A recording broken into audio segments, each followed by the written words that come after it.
2장입니다. 열왕기하 2장 8절 9절 말씀을 같이 합독하겠습니다. 열왕기하 2장 8절 9절 시작. 엘리야가 겉옷을 가지고 말아 물을 치매 물이 이리저리 갈라지고 두 사람이 마른 땅 위로 건너더라. 건너매 엘리야가 엘리사에게 이르되 나를 내게서 데려감을 당하기 전에 내가 내게 어떻게 할지를 구하라. 엘리사가 이르되 당신의 성령이 하시는 역사가 갑절이나 내게 있게 하소서 하는지라. 아멘. 다시 절박함을 주소서, 이런 주제로 오늘 말씀을 선포하겠습니다.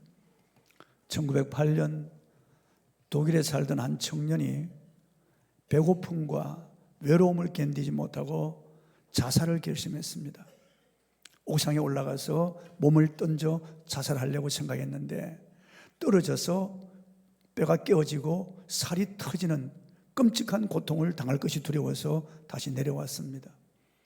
그리고 어떻게 죽을까 궁리하다가 목욕탕에 목을 매서 죽기로 그렇게 결정을 했습니다. 허리띠를 풀어가지고 목욕탕 고리에다가 허리띠를 매고 자기 목에 그 허리띠를 맸습니다. 그리고 의자를 발로 찼는데 허리띠가 삭아서 뚝 떨어졌습니다. 엉덩방아를 찍었는데 몹시 아프지만은 일어나면서 오, 살았네, 다행이네. 그리고 그니 가만히 생각하니까 야, 내가 이렇게 죽으려고 했는데, 죽기 직전이었는데 살았으니까 내가 죽을 결심으로 한번 살아보자, 그런 생각이 들었습니다. 가까이만 보고 배고픔과 외로움을 참지 못했지만 이제 좀 멀리 보고 희망을 가지고 한번 살아보자. 그리고 그는 절실한 마음을 가지고 다시 생을 노력하기 시작을 했습니다. 그래서 피아노를 잘 쳐서 이건 세계적인 피아니스트가 되었습니다. 쇼팽 음악의 최고권위자 루빈스타인이 겪은 실화입니다.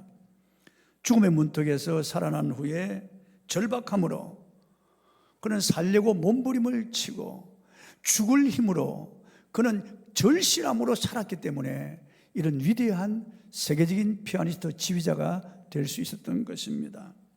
요즘 40이 되고요, 40이 넘어도 결혼하지 않는 이런 자녀를 둔 부모들의 마음이 타들어가는 겁니다.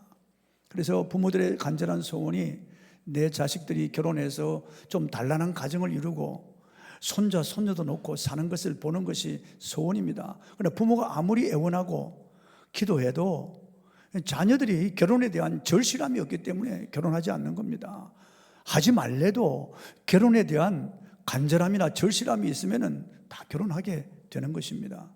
저는 작년에 뉴스에서 보고 깜짝 놀랐습니다.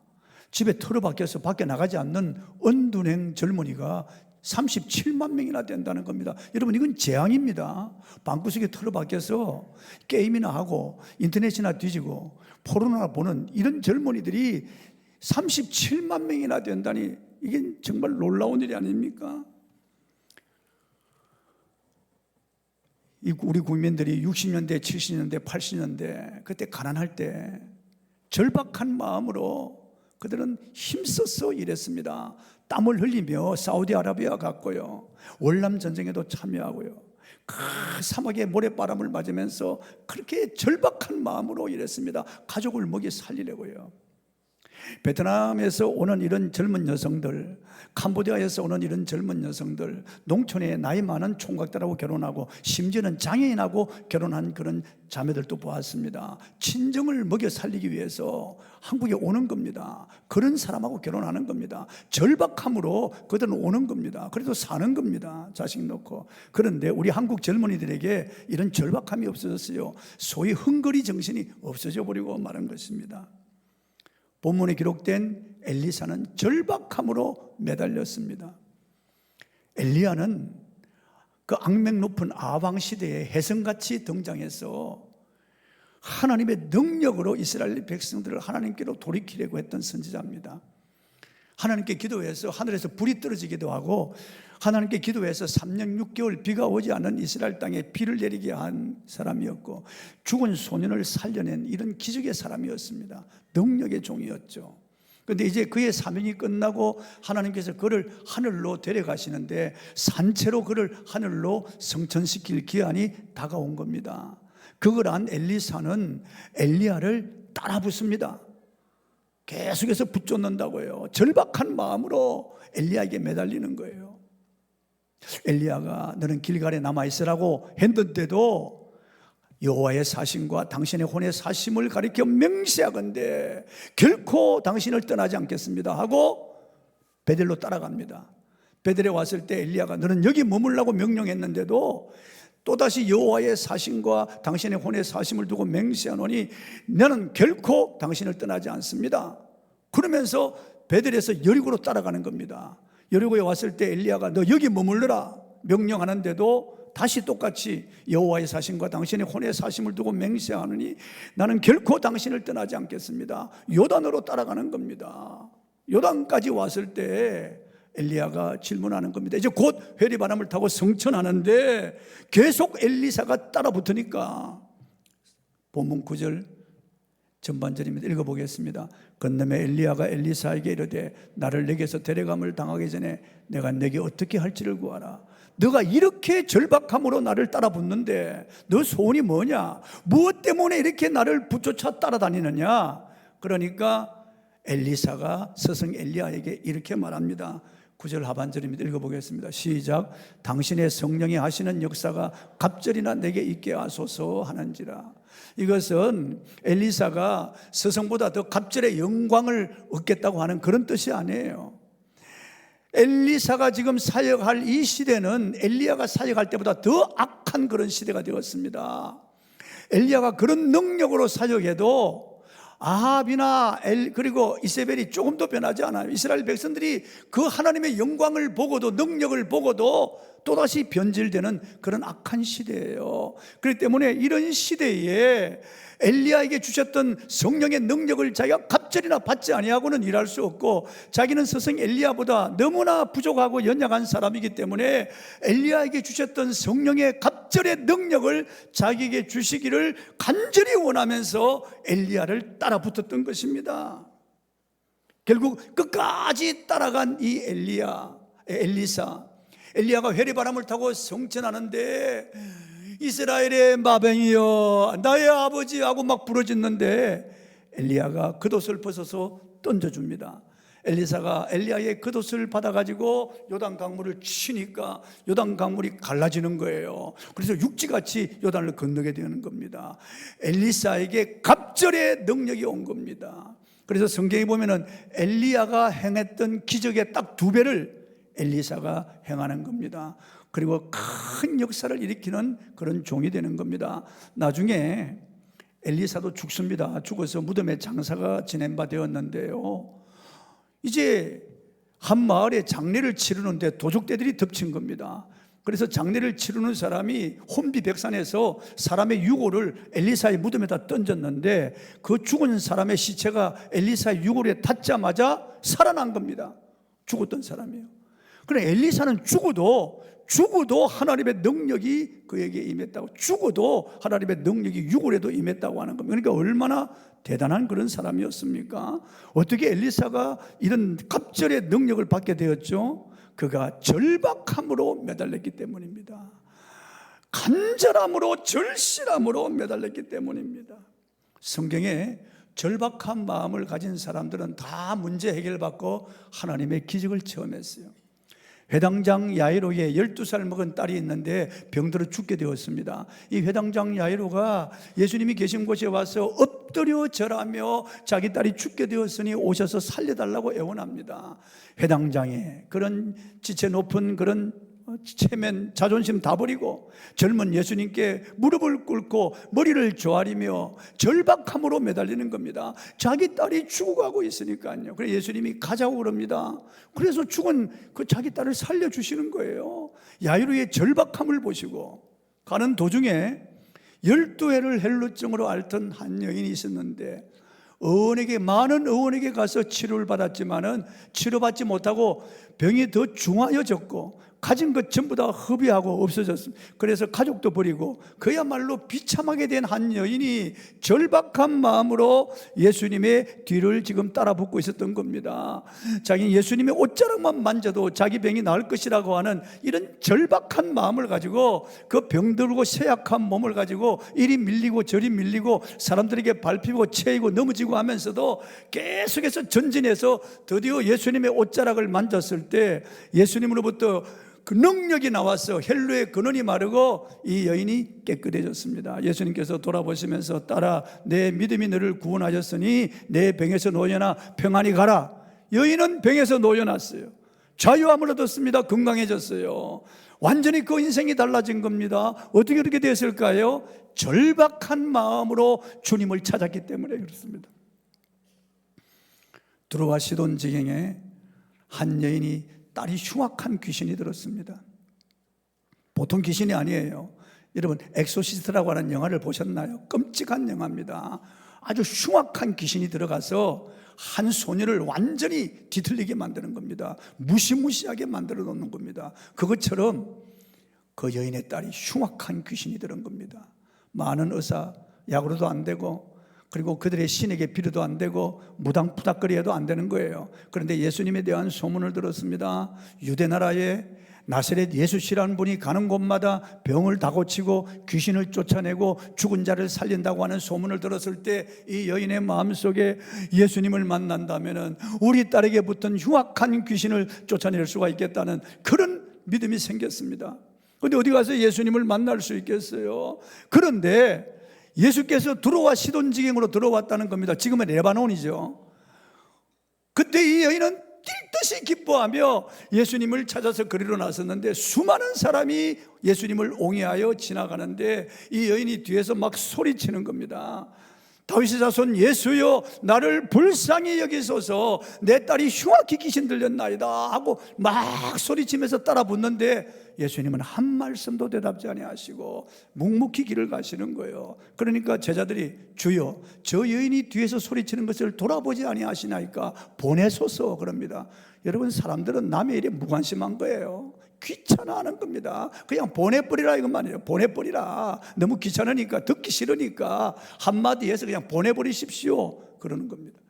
그 여인은 이제는 예수님 앞에 와서 엎드려 절하며 다윗의 자손이여 나를 불쌍히 여기소서 내 딸이 흉악히 귀신 들렸나이다 그럽니다. 그때 예수님은 인자는 이스라엘 집에 잃어버린 양 외에는 보내심을 받지 아니하였느라 그럽니다.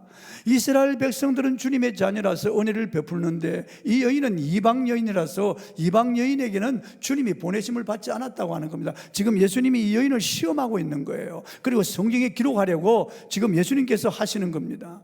그때 여인은 다시 외칩니다. 다윗의 자손이여 나를 불쌍히 여기소서 내 딸이 흉악히 귀신 들렸나이다. 오직 한 비명처럼 지르는 겁니다. 그때 예수님께서는 청천벽력 같은 말씀을 하시는 거예요. 자녀의 떡을 취하여 개들에게 던짐이 마땅치 아니하니라 그럽니다. 이스라엘 백성들은 주님의 자녀고 이 여인은 개라고 하는 겁니다. 이 여인에게는 은혜를 베풀어 줄 수 없다고 하는 그런 뜻의 말씀이에요. 여러분 보통 이 말을 들으면은 내가 잘못 알았구나. 자비로우시고 은혜로우시고 사랑이 많은 분이라고 들었는데 그게 아니고 정말 무정한 분이고 정말 나를 인격 모독하고 개라고 취급하는 이런 사람이구나. 이제는 걸렀다고 생각하고 일어나 가버릴 만한데 이 여인은 전혀 다른 반응을 보이는 겁니다. 옳소이다 라고 하는 겁니다. 여러분 옳지 않습니까? 자녀가 떡을 먹고 있는데 탁 뺏어서 개한테 던져줄 부모가 어디 있습니까? 그러니까 여인은 일단 긍정하는 겁니다. 옳습니다. 그러나 개들도 주인의 상에서 떨어지는 부스러기를 먹나이다. 개도 주인이 주어야만 살 수 있지 않습니까? 라고 하는 거다. 그때 예수님께서는 여자야 내 믿음이 크도다. 내 믿음대로 될지어다. 내가 이 말을 하였으니 돌아가라. 내 딸이 나았느니라. 그 순간 그 딸에게 붙은 흉악한 귀신이 떠나가 버리고 이 여인의 가정에 기쁨이 오고 행복이 오게 된 겁니다. 여러분 절박함으로 매달려야 됩니다. 한 나병 환자가 절박함으로 예수님을 찾았습니다. 원하시면 나를 깨끗게 하실 수 있나이다. 주님이 손을 대시면 내가 원하노니 깨끗함을 받으라. 그 즉시 나병이 나았습니다. 10명의 나병 환자가 멀리 있어서 절박함으로 예수님을 부릅니다. 불쌍히 여겨달라고 소리칩니다. 예수님께서 가서 제사장에게 너희 몸을 보이고 합당한 예물을 드리라. 돌아가다가 자기 병들이 다 나은 거예요. 절박함으로 외친 거예요. 다. 왕의 신하의 아들이 병들어 죽게 되었는데 절박함으로 예수님을 찾습니다. 성경에 보면은 절박함이 없이는 주님의 영광을 보질 못해요. 절박함이 있어야 되는 겁니다. 여러분, 우리도 절박함을 가져야 됩니다. 제가 김동호 목사님의 글을 읽어보았는데 그 글에 김동호 목사에게 어떤 어려운 문제가 있으면 방에서 뒹군대요. 이리 굴리고 저리 굴리고 하면서 아버지 주여 아시죠 보시죠 하고 막 한 번 뒹굴고 나면은 문제가 해결된다는 거예요. 이분이 이렇게 뒹구는 것을 아들이 보고요, 아들도 어려운 문제가 있으면 방에서 뒹군다는 거예요. 아버지 아버지 하고 뒹굴고 나면은 문제가 해결된다는 거예요. 여러분, 뒹굴어야 됩니다. 절실한 마음을 가져야 됩니다. 주시려면 주시고 마시려면 마시고 뭐 적당하게 하시면 되죠. 뭐 그렇게 부르짖기는 부르짖죠. 하나님이 기가 잡수셨나 이런 식으로 하나님을 대하면 그 사람은 그저 그렇게 신앙생활 하다가 갈 수밖에 없는 거예요. 여러분, 우리가 하나님의 영광을 보기 위해서는 절박한 마음이 필요합니다. 시편에 보면은 절박함으로 주님을 찾는 그런 내용이 많습니다. 시편 42편 1절 2절을 같이 읽어보겠습니다. 시작. 하나님이여 사슴이 시냇물을 찾기에 갈급함같이 내 영혼이 주를 찾기에 갈급하니이다. 내 영혼이 하나님 곧 살아계시는 하나님을 갈망하나니 내가 어느 때에 나아가서 하나님의 얼굴을 배울까. 저기 보십시오. 갈급함같이 주를 찾기에 갈급하나이다. 살아계신 하나님을 갈망하나니.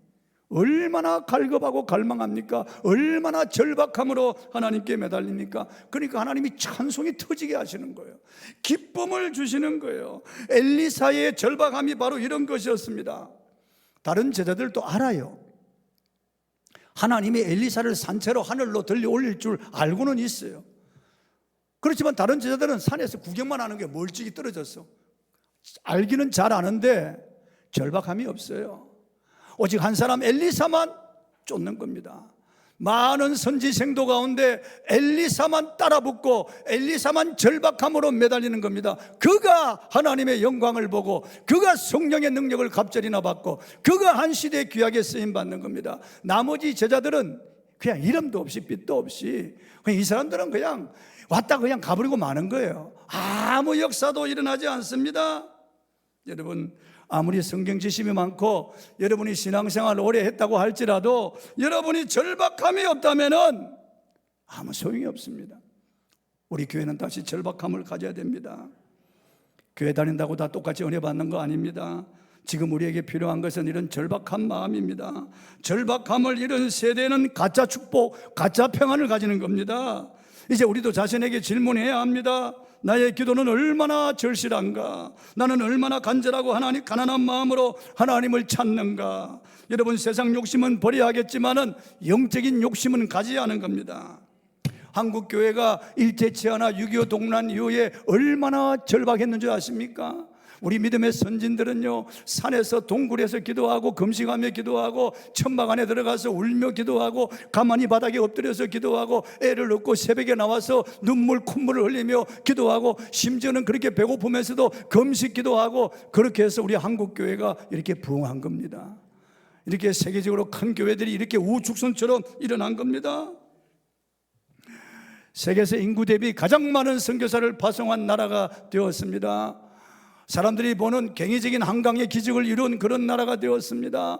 이게 그냥 우연히 된 게 아닙니다. 절박한 사람들의 기도가 있었기 때문에 이렇게 된 겁니다. 절대 정치 잘하거나 경제인들이 경제를 잘 운영해서 이렇게 되었다고 말하지 않습니다. 우린 영적인 눈으로 봐야 됩니다. 저는 제 자신을 생각할 때도 종종 안타까울 때가 있습니다. 야, 내가 왜 이렇게 밋밋할까? 왜 이렇게 내 가슴에 이리 불이 꺼진 것처럼 이럴까? 젊을 때는 그렇게 절박했는데, 그렇게 간절히 매달리고 그렇게 세미나를 많이 찾아다니고 그렇게 많은 것들을 도입하고 그렇게 열심으로 노력하고 그렇게 사자후에 부르짖음으로 설교하고 했는데 내가 왜 이렇게 되었을까? 이제 은퇴할 때가 되었으니까 연착륙 해야지, 그런 생각이 드는 겁니다. 태만해진 내 자신을 바라보면서 저 자신도 놀랄 때가 많습니다. 개척 초기에는 금식을 밥 먹듯 했습니다. 21일 금식하고 20일 금식하면서 산동네 다 신방하고 다녔습니다. 열흘 금식, 일주일 금식은 그냥 밥 먹듯이 했습니다. 3일 금식은 그냥 문제만 있으면 그냥 금식에 돌입했습니다. 그래서 얼굴이 쏙 들어가고 광대뼈가 튀어나오고 눈은 푹 들어간 상태에서 다니면 사람들이 다 알아보았어요. 저거 인해교회 목사라고. 그런데 지금은 그런 마음이 없어졌어요. 지금 하루만 금식해도 너무 힘든 거예요. 정말 그런 젊은, 그리고 절박함이 나에게 없습니다. 성도 여러분, 저를 위해서 기도할 때 우리 담임 목사에게 절박함을 달라고 기도해 주십시오. 눈물을 달라고 기도해 주십시오. 그 당시에는요, 신방을 가면 커피 한 잔 내놓고 돼지고기 두루치기 내놓으면 그게 그렇게 맛있을 수가 없어요. 근데 지금은 배가 부르고 배에 기름이 끼었는지 뭐 그런 거 그렇게 맛있지 않아요. 세상이 변한 겁니다. 절박함이 없어져 버리고 말한 겁니다. 어느 때부터 배가 불렀고 영적 태만이 온 겁니다. 내 자신을 생각해 봐도 영적 매너리즘에 빠진 것 같습니다. 저는 이제 1년 2개월 후면 은퇴합니다. 성도 여러분, 1년 2개월이 짧지 않습니다. 이게 길다면 아주 긴 시간이에요. 여러분들이 기도해서 1년 2개월 동안 제가 목회하는 동안에 절박함, 다시 성령의 불이 제 안에서 타오르고 여러분에게도 전이 되는 역사가 일어나기를 바랍니다. 예수님은 천국은 침노하는 자의 것이라고 했습니다. 침노하는 자의 것이라고. 절박한 자의 것이에요. 절실함으로 주님을 찾는 자가 만납니다. 주님은 에베소 교회를 향하여 권면하십니다. 요한계시록 2장 5절입니다. 읽어보겠습니다. 그러므로 어디서 떨어졌는지를 생각하고 회개하여 처음 행위를 가지라. 만일 그러하지 아니하고 회개하지 아니하면 내가 내게 가서 내 촛대를 그 자리에서 옮기리라. 여러분, 우리 교회 40년이라고 자랑할 것만 아니에요. 어디서 떨어졌는지를 생각해야 됩니다. 회개하고 처음 행위를 가져야 됩니다. 그 절실했던, 그 간절했던 그 행위를 가져야 됩니다. 제가요, 볼때 목회 10년, 20년 할 때까지만 해도 우리 성도를 데리고 기도원에 자주 갔습니다.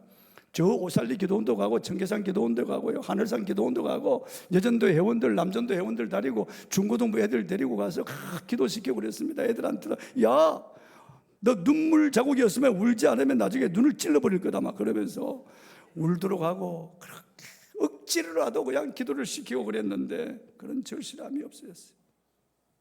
설립 40년 기념주일날 저는 다시 한번 생각해 보았습니다. 우리에게 정말 필요한 것은 절실함이구나. 정말 절박함이 우리에게 필요하구나. 알리바바라고 하는 중국 굴지기업의 창업자는 마윈 전 회장입니다. 그는 자산이 62조 원의 큰 부자입니다. 그의 책에 그의 꿈에 대한 담론이 이렇게 소개되었습니다. 우리는 실패에 익숙해져야 합니다. 완벽하지 않으니까요. 저는 대학 시험에 3번 떨어졌어요. 많은 실패를 했지요. 우스꽝스러운 실패들도 많았습니다. 초등학교 시험을 2번 낙제했어요. 중학교 입학도 3번 실패했어요. 대학교 졸업 후 3년 동안 취업을 준비했어요. 거의 30번 넘게 지원했지만 모두 실패했지요. 경찰이 되려고 했습니다. 그들은 제가 적합하지 않다고 하더군요. 심지어 KFC에 들어가려고 했습니다. KFC가 처음 중국에 들어왔을 때였어요. 총 24명이 지원했는데 23명이 합격했습니다. 제가 떨어진 단 한 사람이었습니다. 경찰 지원했을 때는 총 5명이었는데 저는 여기서도 유일하게 떨어진 한 사람이었습니다. 하버드에 10번을 지원해서 10번 모두 떨어졌습니다. 제 인생은 실패의 연속이었고 저에게는 실패에 익숙함 그 자체였습니다. 매우 낙담이 있었던 어느 날 한 친구가 포레스트 검프라는 영화를 보라고 추천했습니다. 그리고 그 영화를 본 순간 저는 느꼈습니다. 우리가 배워야 할 사람이 바로 이 남자다. 포레스트 검프의 마지막 나레이션을 저는 잊을 수가 없습니다. 당신이 하고 있는 그 일을 믿으세요. 그 일을 사랑하세요. 다른 사람이 좋아하든 말든 인생은 초콜릿 상자와 같아요. 당신이 어떤 것을 얻게 될지 결코 알 수 없어요. 나는 절대로 몰랐어요. 내가 이런 인터뷰를 하고 이렇게 실패했던 삶을 글로 적고 담담하게 말하게 될 줄 몰랐습니다. 하지만 저는 만들어냈어요. 꿈을 잃지 않고 열심히 일했어요. 요즘 걱정되는 것은 젊은 세대들이 희망을 잃어가는 것입니다. 꿈을 잃고 불평불만하는 것을 보면서 걱정이 됩니다. 꿈을 포기한 사람들을 가장 불쌍하게 생각합니다. 절박함이 필요합니다. 절박함은 꿈을 가지고 옵니다. 그랬습니다. 공산주의 국가에서 태어나서 수많은 실패를 거듭하고 자신을 실패자의 대명사처럼 생각했던 사람이 영화 한 편을 보고 감동을 받고 이렇게 일어설 수 있고 이렇게 절박함을 가지고 다시 시작하고 이렇게 세계적인 굴지의 기업을 이룰 수 있었다면 저와 여러분은 하나님의 말씀을 듣고 더 감동을 받고 더 뜨겁게 더 우리가 절박함을 가져야 할 것이 아니겠습니까? 우린 다시 말씀으로 돌아가야 됩니다. 내년에 성경 1독을 하려고 합니다. 다시 하나님의 말씀 앞으로 가고 하나님의 말씀 앞에 서야 됩니다. 다시 우리는 말씀을 통해서 감동을 받아야 되겠습니다. 다시 우리 안에 하나님의 말씀이 불을 듯 일으켜야 되겠습니다. 하나님 말씀을 통하여 우리는 갈급함과 희망을 찾아야 되겠습니다. 가끔 사람들은 힘들 때 사는 게 아니야 이렇게 말합니다. 삶 자체가 어려워서가 아닙니다. 밥 세 끼 못 먹고 사는 사람이 어디 있습니까? 희망을 잃어버렸기 때문에 그렇습니다. 그 가슴에 절박함이 없기 때문에 그렇습니다. 헝거리 정신을 잃어버렸기 때문에 그렇습니다. 우리 모두는 절박함이 일어나도록 기도해야 되겠습니다. 예레미야 29장 11절 13절에 보면은 너희를 향한 내 생각은 내가 하나니 재앙이 아니라 평안이요 너희 미래에 희망을 주려 하는 생각이라. 너희는 와서 내게 기도하면 내가 너희를 들을 것이요 너희가 간절히 나를 찾고 찾으면 내가 만나 주리라고 했습니다. 간절히 주님을 찾아야 됩니다. 예배도 간절함으로, 찬양도 간절함으로, 설교도 간절함으로 드려야 됩니다. 간절함이 없이는 주의 영광을 보지 못하는 것입니다. 간절한 자에게 주님 은혜를 주시는 겁니다. 대저 마른 땅에 시내가 흐르게 하며 갈급한 자에게 물을 주시는 것입니다. 여러분 다시 절박함으로 돌아가야 되겠습니다. 찬송하고 기도하겠습니다. 주께 가까이 찬송하십시오. 주님 가까이 해야 됩니다.